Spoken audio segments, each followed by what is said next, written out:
4 کام آپ کو زندگی کی ہر مصیبت سے محفوظ کر دیں گے۔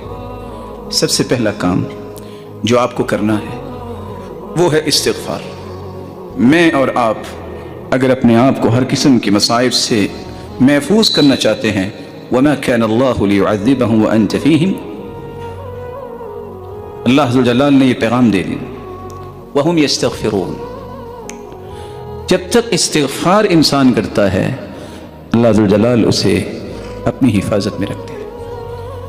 دوسرا کام جو کرنے والا ہے، جو بہت معمولی سمجھ کے چھوڑ دیا جاتا ہے، اسمحوا یسمح لکم، تم لوگوں کو معاف کرو اللہ تمہیں معاف کر دیں گے۔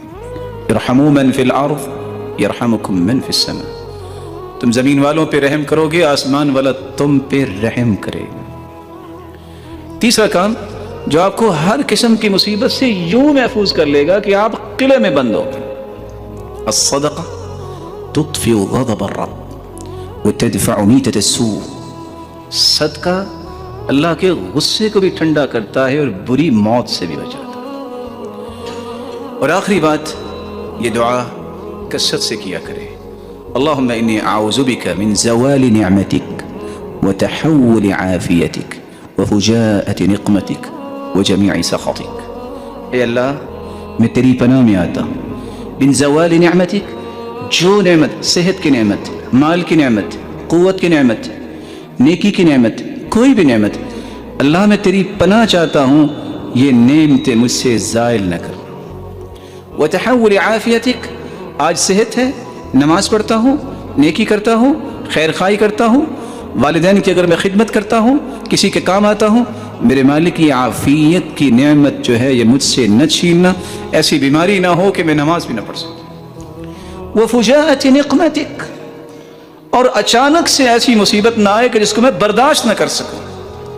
وجمیع سخطک، اللہ تیرے ہر قسم کے غصے سے میں تیری ہی پناہ چاہتا ہوں، میں بہت کمزور ہوں۔ رسول اللہ صلی اللہ علیہ وسلم نے فرمایا تھا، اللہم انی عبدک وابن عبدک وابن امتک ناصیتی بیدک ماض فی حکمک عدل فی قضاؤک اسألک بکل اسم هو لک سمیت به نفسک أو أنزلته في كتابك أو علمته أحدا من خلقك أو استأثرت به في علم الغيب عندك أن تجعل القرآن العظيم ربيع قلبي ونور صدري وجلاء حزني وذهاب همي وغمي۔ جب یہ انسان پڑھ لے تو اللہ اس کے غموں کو دور کر دیتے ہیں۔ اللهم أنت ربي لا إله إلا أنت خلقتني وأنا عبدك وأنا على عهدك ووعدك ما استطعت أعوذ بك من شر ما صنعت أبوء لك بنعمتك علي وأبوء بذنبي فاغفر لي فإنه لا يغفر الذنوب إلا أنت۔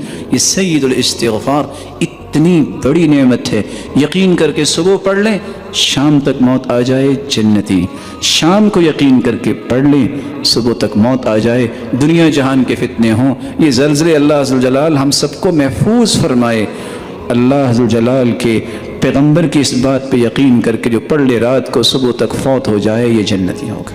اللہ سے دعا ہے ہر قسم کی مصیبت سے ہمیں بچائے، مولا کریم ہر خیر ہمارے حصے میں لکھ دے۔ مولا کریم ہم کمزور ہیں، ہم اقرار کرتے ہیں، الہ العالمین ہم خطا کار ہیں، ہمیں معاف فرما اور ہم پہ اپنی خصوصی رحمت کا نزول فرما اور اس طرح کی مصیبتوں سے ہمیں محفوظ فرما دے۔ جس طرح تیرے گھر میں جمع ہے اللہ، ان کو جنت الفردوس میں اپنے محبوب کے ساتھ جمع فرما اور اپنے دیدار کا مستحق